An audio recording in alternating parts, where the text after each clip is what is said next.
ಈಗ ನಮ್ಮ ಸೆಟ್ಟಲ್ಲಿ ಈಗ ಸದ್ಯಕ್ಕೆ ಅತ್ಯಂತ ಟೆನ್ಷನ್ನಲ್ಲಿರುವಂಥ ಮನುಷ್ಯ ನಮ್ಮ ಅಸೋಸಿಯೇಟ್ ಡೈರೆಕ್ಟರ್ ಜಗ್ಗಿಯವರು. ಇವರು ನಿಜವಾಗ್ಲೂ ಮಾತಾಡಲ್ಲ. ನಾನು ಅವ್ರ ಬಗ್ಗೆ ಹೇಳಿದ್ನಲ್ಲ ಆ ಥರ ಅಲ್ಲ, ಇವರು ನಿಜವಾಗ್ಲೂ ಮಾತಾಡಲ್ಲ. ಜಗ್ಗಿ ಏನು ಅನಿಸ್ತಾಯಿದೆ? ಜಗ್ಗಿ ಮದುವೆ ಮಾಡಿಸ್ತಾ ಇರೋದು ಟೆನ್ಷನ್ ಏನು ಮಾತೇ ಬರ್ತಿಲ್ಲ. ಶಾರ್ಟ್ ಅಂತಾರೆ ಸರ್ ನೋಡಿದ್ರೆ ಇವ್ರಿಗೆ ಮೊದಲೇ ಭಯ ಜಾಸ್ತಿ, ಭಯ ಭಕ್ತಿ ಜಾಸ್ತಿ. ಅದರಲ್ಲೂ ಇವಾಗ ಅಲ್ಲಿ ಶಾರ್ಟ್ ತೊಗೋತಾ ಇದ್ದಾರೆ. ಇಲ್ಲಿ ಮಾತಾಡಿದ್ರೆ ಡೈರೆಕ್ಟ್ರ್ ಏನು ಮಾಡ್ತಾರೋ ಅಂತ ಹೇಳ್ಬಿಟ್ಟು ಮಾತೇ ಆಡಲ್ಲ ಅಂತಿದ್ದಾರೆ. ಆ್ಯಕ್ಚುಲಿ ಏನು ಗೊತ್ತಾ, ಸ್ಕೆಡ್ಯೂಲೆಲ್ಲ ಹಾಕೋದು ಇವರೇ. ಅಂದರೆ ಇಂಥ ದಿನ ಈ ಮದುವೆ ಮಾಡ್ತೀವಿ, ಈ ಸೀನ್ಸ್ ಮಾಡ್ತೀವಿ, ಅದಕ್ಕೆ ಯಾರ್ಯಾರು ಬೇಕು ಅಂತೆಲ್ಲ ಹಾಕೋದು ಇವರೇ. ಸೊ ಈಗ ಸದ್ಯದಲ್ಲಿ ಮದುವೆ ಆಗ್ತಿರೋದ್ರಿಂದ ಅವರಿಲ್ಲ ಇವರಿಲ್ಲ, ಕೆಲವ್ರು ಬೇರೆ ಚಾನಲಲ್ಲಿ ಬ್ಯುಸಿ ಇದ್ದಾರೆ, ಕೆಲವ್ರು ಬೇರೆ ದೇಶಕ್ಕೆ ಹೋಗ್ಬಿಟ್ಟಿದ್ದಾರೆ. ಅಪ್ಪನೇ ಇಲ್ಲದೆ ಮದುವೆ ಮಾಡಿಸ್ತಾ ಇದ್ದೀವಿ ಸದ್ಯಕ್ಕೆ. ಏನು ಅನಿಸ್ತಾ ಇದೆ ಜಗ್ಗಿ ಬಾಯ್? ಪಾಪ ಆ್ಯಕ್ಚುಲಿ ರಿಯಲಿ ತುಂಬ ಟೆನ್ಷನಲ್ಲಿರ್ತಾರೆ. ಈಗ ಇಲ್ಲಿಂದ ಡೈರೆಕ್ಟ್ರ್ ಹೇಳ್ತಾರೆ ನನಗೆ ಭಾಗ್ಯ ಕುಸುಮ ಇಬ್ಬರು ರೆಡಿ ಆಗಬೇಕು, ನಾವು ಇನ್ನೂ ಇಲ್ಲೇ ಹೋಗ್ತಾ ಇರ್ತೀವಿ. ಆಯ್ತೇನೋ ಅಂತ ಕೇಳಿದ ತಕ್ಷಣ ಅವ್ರು ಬಂದ್ಬಿಟ್ಟು ಡಬ ಡಬ ಡಬ ಅಂತ ಬಡ್ಕೊಂಡು ಟೆನ್ಷನ್ ಮಾಡಿಕೊಂಡು ಆಗ್ತಾ ಇಲ್ಲ ಪಾಪ. ಸೊ ಆ ಟೆನ್ಷನಲ್ಲಿ ಓಡಾಡ್ತಿರ್ತಾರೆ ಯಾವಾಗಲೂ. ಇದು ನಮ್ಮ ಸೌಂಡ್ ರೆಕಾರ್ಡಿಸ್ಟ್ ಕೀರ್ತಿ. ಕೀರ್ತಿ ಬೈಲ್ ಹಾಯಲ್ ಹಾಯಲ್. ಇದು ನಮ್ಮ ಸೌಂಡ್ ರೆಕಾರ್ಡಿಸ್ಟು. ಇವನು ಪಾಪ ಯಾವಾಗಲೂ ಟೆನ್ಷನಲ್ಲಿ ಇರ್ತಾನೆ. ಯಾಕಂದರೆ ಯಾರಿಗೆ ಮೈಕ್ ಕೊಡಬೇಕು, ಹೋಗು ಆಯ್ತು ಹೋಗು, ಯಾರಿಗೆ ಮೈಕ್ ಕೊಡಬೇಕು, ಯಾರಿಗೆ ಮೈಕ್ ಕೊಡಬಾರ್ದು. ಆಮೇಲೆ ಒಂದು 4-5 ಮೈಕ್ ಇರುತ್ತೆ ಮ್ಯಾಕ್ಸಿಮಮ್. ಅಷ್ಟೊಂದು ಜನ ಆರ್ಟಿಸ್ಟ್ ಇದ್ದಾಗ ಅವ್ರು ತೆಗೆದು ಇವ್ರು ಕೊಡಬೇಕು, ಇವ್ರು ತೆಗೆದು ಅವರು ಕೊಡಬೇಕು. ಅದ್ರ ಜೊತೆ ರೋಡಲ್ಲಿ ಏನಾದರೂ ಸೀನ್ಗಳಿದ್ಬಿಟ್ರೆ ಎಂಥ ಒಳ್ಳೆ ಟೆಕ್ನಿಷಿಯನ್ ಅಂದರೆ ಇವನು. ನಾವು ಬಸ್ ಸ್ಟಾಪಲ್ಲಿ ಒಂದು ಕಡೆ ಶೂಟಿಂಗ್ ಮಾಡಿದ್ವಿ. ಆ ಬಸ್ಸು ಕಾರು ಎಲ್ಲ ಸೌಂಡ್ ಇತ್ತು. ನಾವು ಡಬ್ಬಿಂಗ್ ಹೋಗ್ಬೇಕೇನೋ ಅಂತ ಅಂದ್ಕೊಂಡ್ವಿ. ಬಟ್ ಡಬ್ಬಿಂಗ್ ಇಲ್ಲದರ ಆ ಸೀನನ್ನು ಅದ್ಭುತವಾಗಿ ನಡೆಸ್ಕೊಟ್ಟಿದ್ದು ನಮ್ಮ ಸೌಂಡ್ ರೆಕಾರ್ಡಿಸ್ಟು. ಈಗ ಸೆಟ್ನ ಕ್ಯಾಪ್ಟನ್ ಆಫ್ ದ ಶಿಪ್ ಹತ್ರ ಹೋಗ್ತಾ ಇದ್ದೀವಿ. ಅವರು ಯಾವಾಗಲೂ ಹೈ ಬಿ ಪಿಲೇ ಇರ್ತಾರೆ. ಇಲ್ಲಿ ನೋಡಿ ಏನು ಹೇಳಬೇಕು ಕೇಳ್ತಾ ಇದ್ದಾರೆ ನಮ್ಮ ಡೈರೆಕ್ಟ್ರು. ನಮಸ್ಕಾರ ಅಣ್ಣ. ನಮಸ್ಕಾರ ಅಕ್ಕ. ಹೇಗಿದ್ದೀರಾ? ಸೂಪರ್ ಆಗಿದೆ, ನಿಮ್ಮ ದಯದಿಂದ ಆರಾಮಾಗಿದೆ ನೋಡಿ. ಏನು ಅನಿಸ್ತಾ ಇದೆ ಮದುವೆ ಸಂಭ್ರಮ ಸೆಟ್ಟಲ್ಲಿ? ಮದುವೆ ಭಾಗ್ಯಲಕ್ಷ್ಮಿ ಮಾಡ್ತಾ ಇರೋದು 4ನೇ ಮದುವೆ. ಖುಷಿ ಆಗ್ತಿದೆ. ಮುಗಿದ್ರೆ ಸಾಕು ಅಂತ ಅನಿಸಿದ್ಯಾ? ಅನಿಸ್ತಿದೆ. ಮದುವೆ ಶೂಟಿಂಗ್ ಮಾತ್ರ ಏನೆಲ್ಲ ಟೆನ್ಷನ್ ಇರುತ್ತೆ? ಅರ್ಧ ಟೆನ್ಷನ್ ನೀವೇ, ಭಾಗ್ಯಲಕ್ಷ್ಮಿ ಅರ್ಧ ಟೆನ್ಷನ್ ಅಂದ್ರೆ ನೀವೇ. ಏನು ಮಾಡ್ತೀನಿ ಟಾರ್ಚರಿಂಗೆ. ಆಮೇಲೆ ಇನ್ನೇನು ಟೆನ್ಷನ್ ಇರುತ್ತೆ? ಆಮೇಲೆ ಸೀನ್ ಹೆಂಗೆ ಮಾಡೋದು ಒಂದು ಟೆನ್ಷನು, ಟೈಮಿಂಗ್ಸ್ ಒಂದು ಟೆನ್ಷನು. ಇನ್ನು ನಮ್ಮ ಕ್ಯಾಮರಾ ಪ್ರೆಜರ್ ಆಗ್ತಿದ್ದಾರೆ, ಅದು ಮಾಡಿಬಿಡೋಣ ಅಷ್ಟೇ. ಇದೆ ಪಾಪ ಅವ್ರಿಗೆ ಲೈಟ್ ಹೋಗ್ತಾ ಇದೆ, ಕತ್ಲಾಗ್ತಾ ಇದೆ. ಸೊ ಅಷ್ಟರಲ್ಲಿ ಆ ಸೀನ್ ಮುಗಿಸ್ಬೇಕು. ಅದ್ರ ಜೊತೆ ಇಷ್ಟೊಂದೆಲ್ಲ ಆರ್ಟಿಸ್ಟ್ ಇರ್ತಾರೆ, ಅವ್ರನ್ನ ಮ್ಯಾನೇಜ್ ಮಾಡಬೇಕು. ತುಂಬ ತುಂಬ ತುಂಬ ಕಷ್ಟದ ಕೆಲಸ. ನಾನು ಎಲ್ಲ ಡೈರೆಕ್ಟರ್ಸ್ಗೂ ಅದೇ ಹೇಳೋದು. ತುಂಬ ಈಗ ಹೊಸ ಚಿಕ್ಕ ವಯಸ್ಸಿನ ಹುಡುಗರೆಲ್ಲ ಡೈರೆಕ್ಟರ್ ಆಗಬೇಕಂತ ಬರ್ತಾರೆ. ಇವರು ಎಷ್ಟೋ ವರ್ಷದಿಂದ ಬೇರೆಯವ್ರ ಕೆಳಗಡೆ ಅಸಿಸ್ಟೆಂಟ್ ಡೈರೆಕ್ಟರ್ ಆಗಿದ್ದು, ಅಸೋಸಿಯೇಟ್ ಡೈರೆಕ್ಟರ್ ಆಗಿದ್ದು, ಇವತ್ತು ಈ ಒಂದು ಅದ್ಭುತವಾದ ಪೊಸಿಷನ್ಗೆ ಬಂದು ನಿಂತಿದ್ದಾರೆ. ಉತ್ತರ ಕರ್ನಾಟಕದ ಹುಡುಗ, ತುಂಬ ಇನ್ನೋಸೆಂಟ್ ಇದ್ದಾರೆ. ಮನಸ್ಸಿಂದ ಮಾತಾಡ್ತಾರೆ, ಮನಸ್ಸಿಂದ ಬೈತಾರೆ. ಈಗ ನನಗೂ ಬೈತಾರೆ ಸೆಟ್ಟಲ್ಲಿ. ಅವ್ರು ನನಗಿಂತ ಚಿಕ್ಕವರಾದರೂ ನನಗೂ ಬೈತಾರೆ ಸೆಟ್ಟಲ್ಲಿ. ಬಟ್ ಬೇಜಾರಾಗಲ್ಲ, ಯಾಕಂದರೆ ತುಂಬ ಕ್ಲೀನ್ ಇದ್ದಾರೆ ಮನಸ್ಸಲ್ಲಿ. ಆ್ಯಂಡ್ ಕೆಲಸಕ್ಕೋಸ್ಕರ ಬೈತಾರೆ, ಬೇರೆ ವಿಷಯದಲ್ಲೆಲ್ಲ ಜೋವಿಯಲ್ ಆಗಿರ್ತಾರೆ. ಸೊ ಭಾಗ್ಯಲಕ್ಷ್ಮಿಯಲ್ಲಿ ಪೂಜಾಳ ಮದುವೆ ಸಂಭ್ರಮ ಇಷ್ಟು ಜೋರಾಗಿದೆ. ಇಷ್ಟು ದೊಡ್ಡ ಒಂದು ಮಂಟಪದಲ್ಲಿ ನಾವು ಪೂಜಾಳ ಮದುವೆನ ಮಾಡ್ತಾಯಿದ್ದೀವಿ. ಸೊ ಪೂಜಾ ಮದುವೆಯಿಂದ ನೀವು ಸಾಕಷ್ಟು ಕಥೆನ ನಿರೀಕ್ಷೆ ಕೂಡ ಮಾಡ್ಬೋದು. ಅಷ್ಟು ಅದ್ಭುತವಾಗಿರುತ್ತೆ ಅನ್ನೋ ಗ್ಯಾರಂಟಿನ ನಾನು ಕೊಡ್ತೀನಿ. ಯಾಕಂದರೆ ಎಲ್ಲ ದೊಡ್ಡ ದೊಡ್ಡ ಕಲಾವಿದರು ಇಲ್ಲಿದ್ದಾರೆ, ನೀವು ಈಗಾಗಲೇ ನೋಡಿದ್ದೀರಿ.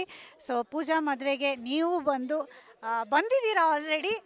ಪೂಜಾಗೆ ಹಾರೈಸಿ, ಹಾಗೆ ಭಾಗ್ಯಲಕ್ಷ್ಮಿಗೆ ಹಾರೈಸಿ ಅಂತ ಕೇಳ್ಕೊಳ್ತೀನಿ.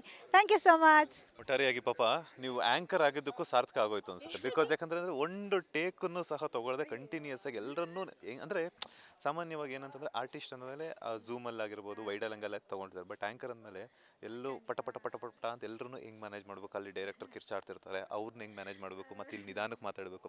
ಆ ಏರಿಳಿತಗಳು ಗೊತ್ತಿರೋದ್ರಿಂದನೇ ನೀವು ಒಂಥರ ಚೆನ್ನಾಗಿ ಮೂಡ್ ಬರ್ತಿರೋದು ಅಂತ ಅನ್ಸುತ್ತೆ. ಥ್ಯಾಂಕ್ ಯು ಸೋ ಮಚ್ ಭಾಗ್ಯಕ್ಕ, ತುಂಬ ಖುಷಿ ಆಯಿತು. ಆ್ಯಂಡ್ ಇನ್ನೊಂದು ಏನಂತಂದರೆ ಈಗಾಗಲೇ 100 ಸಂಚಿಕೆಗಳನ್ನು ಮುಂದೂಕೊಂಡು ಇನ್ನು ಕೆಲವೇ ದಿನಗಳಲ್ಲಿ 1000 ಎಪಿಸೋಡ್ಗಳನ್ನು ಕಂಪ್ಲೀಟ್ ಮಾಡ್ತಾ ಇದೆ. ಎಷ್ಟು ಖುಷಿ ಆಗ್ತಿದೆ ಆ ಒಂದು 1000 ಎಪಿಸೋಡ್ಗಳನ್ನು ನೋಡೋದಕ್ಕೆ. ತುಂಬಾ ಖುಷಿ ಇದೆ. ಯಾಕಂದರೆ ಇವಾಗಿನ ಒಂದು ಸಿಚುವೇಷನಲ್ಲಿ ಯಾವುದೇ ಒಂದು ಸೀರಿಯಲ್ಲು 500 ಎಪಿಸೋಡ್ ಮಾಡೋದೇ ದೊಡ್ಡ ವಿಷಯ ಅನ್ನೋ ಹಾಗಾಗಿದೆ. ಅಂಥದ್ರಲ್ಲಿ ನಮ್ಮ ಕಲರ್ಸ್ ಕನ್ನಡದಲ್ಲಿ ಭಾಗ್ಯಲಕ್ಷ್ಮಿ ಪ್ರೋಮೋ ಟೆಲಿಕಾಸ್ಟ್ ಆದಾಗಿಂದ ಕೂಡ ಒಂದು ಬೇರೆ ಥರದ ಒಂದು ಖುಷಿನ ಜನರು ವ್ಯಕ್ತಪಡಿಸಿದ್ರು. ಆ್ಯಂಡ್ ಜನ ಇನ್ಸ್ಟಾಗ್ರಾಮಲ್ಲಿ ಆ ಒಂದು ನಮ್ಮ ಪ್ರೋಮೋಗೆ ಮಾಡಿದಂಥ ರೆಸ್ಪಾನ್ಸ್ ಇರ್ಬೋದು, ಇಟ್ ವಾಸ್ ಅಮೇಝಿಂಗ್. ಚಾನಲ್ಗೆ ಖುಷಿ ಆಗೋಯಿತು. ಆ್ಯಂಡ್ ಒಂದು ಡಿಫ್ರೆಂಟ್ ಕಥೆ, ಅತ್ತೆ ಸೊಸೆ ಇಬ್ಬರು ಹೀಗೂ ಇರ್ಬೋದು ಅಂತ ತೋರಿಸಿರೋ ಕಥೆ, ಅಕ್ಕನಾಗಿ ತಂಗಿನ ಮಗಳ ಥರ ನೋಡ್ಕೋಬೋದು ಅಂತ ತೋರಿಸಿರೋ ಕಥೆ. ಸೊ ತುಂಬ ಪ್ಲಸ್ ಪಾಯಿಂಟ್ಸ್ ಇತ್ತು. ಅದಕ್ಕೆ ಸರಿಯಾಗಿ ಜನ ಕೂಡ ಕೈ ಹಿಡಿದ್ರು. ಅದಕ್ಕೆ ಥ್ಯಾಂಕ್ ಯು ಸೋ ಮಚ್ ಎಲ್ಲ ಆಡಿಯನ್ಸ್ಗೂ. ನಾನು ಮತ್ತೆ 10 ವರ್ಷ ಆದಮೇಲೆ ಸೀರಿಯಲ್ ಮಾಡಿದ್ದಕ್ಕೂ ಸಾರ್ಥಕ ಆಯಿತು ಅಂತ ಅನ್ನಿಸ್ತಾ ಇದೆ. Thank you, I am very happy. ಭಾಗ್ಯಕ್ಕ ನಿಮ್ಮ ಬ್ಯಾಗ್ ಎಲ್ಲಿ ಅಂತ? ಅಯ್ಯೋ ನನ್ನ ಬ್ಯಾಗ್ ಹೌದು. ಆ್ಯಕ್ಚುಲಿ ಏನು ಗೊತ್ತಾ, ಟು ಬಿ ವೆರಿ ಆನೆಸ್ಟ್, ನನ್ನ ಬ್ಯಾಗು ನನ್ನ ಮೊಬೈಲು ಎರಡು ಎಲ್ಲಿಟ್ಟಿರ್ತೀನಿ ಅಂತಲೇ ಗೊತ್ತಿರಲ್ಲ. ಮೋಸ್ಟ್ಲಿ ಗುಂಡು ಅವ್ರ ಅಮ್ಮ ಇಟ್ಕೊಂಡಿದ್ದಾರೆ. ಹಾಂ, ಹೇಳಿದ್ನಲ್ಲ, ಗುಂಡು ಅವ್ರ ಅಮ್ಮ ಇಟ್ಕೊಂಡಿದ್ದಾರೆ. ಈಗ ನಾನಿಬ್ಬರು ನಕ್ಷತ್ರಿಕರನ್ನ ನಿಮಗೆ ತೋರಿಸ್ಬಿಟ್ಟು ಬಾಯ್ ಹೇಳ್ತೀನಿ. ಇದು ನಕ್ಷತ್ರಿಕ ನಂಬರ್ 1, ಇದು ನಕ್ಷತ್ರಿಕ ನಂಬರ್ 2. ಅದು ಧರ್ಮ ಅಂತ ನಮ್ಮ ಅಸಿಸ್ಟೆಂಟ್ ಡೈರೆಕ್ಟ್ರು, ಅವ್ನು ಆವಾಗಲೇ ಸಿಕ್ಕಲಿಲ್ಲ. ಸೊ ಈಗ ಸದ್ಯಕ್ಕೆ ನಾನು ಶಾರ್ಟಿಗೆ ಹೋಗ್ತೀನಿ. ನಾನು ಶಾರ್ಟಿಗೆ ಹೋದಾಗ ಹೇಗಿರುತ್ತೆ ಅಂತ ಮಂಜುನಾಥ್ ಅವ್ರು ತೋರಿಸ್ತಾರೆ ನೋಡಿ. ಸೊ ಇಷ್ಟು ಓವರಾಲ್ ಕಂಪ್ಲೀಟ್ ಭಾಗ್ಯಲಕ್ಷ್ಮಿ ಸೀರಿಯಲ್ ಸೆಟ್ಟನ್ನು ಈಗ ನಮ್ಮ ಭಾಗ್ಯಕ್ಕ ಅಂತೂ ಸಿಕ್ಕಾಪಟ್ಟೆ ಎಲ್ಲ ತೋರಿಸೋದು. ಎಲ್ಲ ಒಂದು ಕಲಾವಿದರ ಜೊತೆಗೂ ಕೂಡ ಮಾತನಾಡಿಸುವಂತಹ ಭಾಗ್ಯವನ್ನು ಅವರು ಭಾಗ್ಯಕ್ಕ ತೋರಿಸ್ಕೊಟ್ರು. ಅದ್ರ ಜೊತೆಗೆ ಕಲಾವಿದರ ಪರಿಚಯವನ್ನು ಮಾಡಿಕೊಟ್ರು. ಅಂದರೆ ಏನಂತಂದರೆ ಪ್ರತಿದಿನ ಆನ್ ಸ್ಕ್ರೀನ್ ಬಂದು ಕನ್ನಡ ಕಿರುತೆರೆ ವೀಕ್ಷಕರನ್ನು, ಹಾಗೆಯೇ ಕಲರ್ಸ್ ಕನ್ನಡ ವಾಹಿನಿಯ ವೀಕ್ಷಕರನ್ನು ಎಂಟರ್ಟೈನ್ ಮಾಡ್ತಿದ್ದಂತಹ ಕಲಾವಿದರ ಬಗ್ಗೆ ಇವ್ರು ನಾವು ನೋಡಿರ್ತೀವಿ. ಬಟ್ ಏನಂತಂದರೆ ಬ್ಯಾಕ್ ಎಂಡಲ್ಲಿ ಕೆಲಸ ಮಾಡ್ತಿರುವಂತಹ ಸಾಕಷ್ಟು ತಂತ್ರಜ್ಞರು ಇರ್ತಾರಲ್ಲ, ಅವರ ಒಂದು ಕೆಲಸವನ್ನು ಇವತ್ತು ಭಾಗ್ಯಕ್ಕ ನಮ್ಮ ಬಾಸ್ ಟಿವಿ ಮೂಲಕ ಎಲ್ಲರ ಪರಿಚಯವನ್ನು ಮಾಡಿಕೊಟ್ರು. ಹಾಗೆಯೇ ಅವ್ರು ಎಷ್ಟೆಲ್ಲ ಕಷ್ಟಪಡ್ತಾ ಇದ್ದಾರೆ ನೀವು ನೋಡ್ತಾ ಇರ್ಬೋದು. ಒಂದು ದೃಶ್ಯಕ್ಕಾಗಿ, ಒಂದು ಲೈಟಿಂಗ್ ಸೀನ್ಗಾಗಿ ಎಷ್ಟು ಕಷ್ಟಪಡ್ತಿದ್ದಾರೆ ಅಂತಂದರೆ, ಯಾಕಂತಂದರೆ ಈ ಒಂದು ದೃಶ್ಯ ಮತ್ತೆ ಶೂಟ್ ಆಗಿಲ್ಲ ಅಂತಂದರೆ ನಾಳೆ ದಿನ ಬೇಕಂದರೆ ಕಲರ್ಸ್ ಕನ್ನಡ ವಾಹಿನಿಗೆ ಅವ್ರು ಆನ್ಸರ್ ಮಾಡಬೇಕಾಗುತ್ತೆ. ಸೊ ಇಷ್ಟೊಂದು ಟೆಕ್ನಿಕಲ್ ಆಗಿ ಯಾವುದೇ ರೀತಿಯಂತಹ ತೊಂದರೆ ತಾಪತ್ರಯಗಳನ್ನು ಬರೆದಿದ್ದಂಗೆ ನೋಡಿಕೊಂಡು ಡೈರೆಕ್ಟರು ತುಂಬ ಪಟ ಪಟ ಪಟ ಪಟ ಅಂತ ಟೆನ್ಷನಲ್ಲೇ ಎಲ್ಲ ಮಾಡ್ತಿದ್ದಾರೆ. ಸೊ ಇದಿಷ್ಟು ಭಾಗ್ಯಲಕ್ಷ್ಮಿ ಸೀರಿಯಲ್ನ ಒಂದು ಪೂಜಾ ಅವರ ಮದುವೆ ಸಂಭ್ರಮ. ಲಾಸ್ಟಲ್ಲಿ ಪೂಜಾ ಅವರ ಮದುವೆ ಸಂಭ್ರಮವನ್ನು ಅವರಿಂದನೇ ವೈಂಡ್ ಅಪ್ ಮಾಡುವಂತಹ ಪ್ರಯತ್ನವನ್ನು ನಾವು ಮಾಡೋಣ. ಪೂಜಾ ಅವರೇ, ಸೊ ಕೊನೆಗೂ ನಿಮ್ಮ ಸೆಟ್ ವಿಸಿಟ್ ಪೂಜಾ ಅವರ ಮದುವೆ ಸಂಭ್ರಮಕ್ಕೆ ಬಂದು ನಿಮ್ಮ ಟೆಕ್ನಿಷಿಯನ್ಸ್ ಆಗಿರ್ಬೋದು, ಆರ್ಟಿಸ್ಟ್ಗಳಾಗಿರ್ಬೋದು ಎಷ್ಟೆಲ್ಲ ಕಷ್ಟಪಡ್ತಿದ್ದಾರೆ ಅನ್ನುವಂತಹ ವಿಚಾರಗಳನ್ನು ಭಾಗ್ಯಕ್ಕೆ ತಿಳಿಸ್ಕೊಟ್ರು. ಸೊ ನೀವು ಕನ್ನಡ ಕಿರುತೆರೆ ವೀಕ್ಷಕರನ್ನಾಗಿರ್ಬೋದು, ಭಾಗ್ಯಲಕ್ಷ್ಮಿ ಸೀರಿಯಲ್ ವೀಕ್ಷಕರನ್ನು ಯಾವ ರೀತಿ ನಿಮ್ಮ ಮದುವೆಗೆ ಆಹ್ವಾನವನ್ನು ಮಾಡ್ತೀರಾ ಅಂತ? ಖಂಡಿತ ಹೌದು. ಬಿಕಾಸ್ ಭಾಗ್ಯಲಕ್ಷ್ಮಿನ ಇಷ್ಟು ವರ್ಷ ಇಷ್ಟು ಪ್ರೋತ್ಸಾಹ ಮಾಡಿ ನಮಗೆಲ್ಲ ತುಂಬ ಸಪೋರ್ಟ್ ಮಾಡಿದ್ದೀರಾ. ಸೊ ಎಲ್ಲರೂ ನನ್ನ ಮದುವೆ ಖಂಡಿತವಾಗಿ ಬರಬೇಕು. ಖಂಡಿತವಾಗ್ಲೂ ಎಲ್ಲರೂ ಎಪಿಸೋಡ್ಸ್ನ ನೋಡಬೇಕು. ತುಂಬ ಎಂಜಾಯ್ ಮಾಡ್ತೀರಾ. ತುಂಬ ಒಳ್ಳೊಳ್ಳೆ ಎಪಿಸೋಡ್ಸ್ನ ಶೂಟ್ ಮಾಡಿದ್ದೀವಿ, ತುಂಬ ಒಳ್ಳೊಳ್ಳೆ ಸೀನ್ಸ್ಗಳನ್ನ ಮಾಡಿದ್ದೀವಿ. ಸೊ ಪ್ಲೀಸ್ ಮಿಸ್ ಮಾಡದೆ ಎಲ್ಲರೂ ಭಾಗ್ಯಲಕ್ಷ್ಮಿನ 7 ಗಂಟೆಗೆ ನೋಡಿ ಅಂತ ಹೇಳೋದಕ್ಕೆ ಇಷ್ಟಪಡ್ತೀನಿ ಕಲರ್ಸ್ ಕನ್ನಡದಲ್ಲಿ.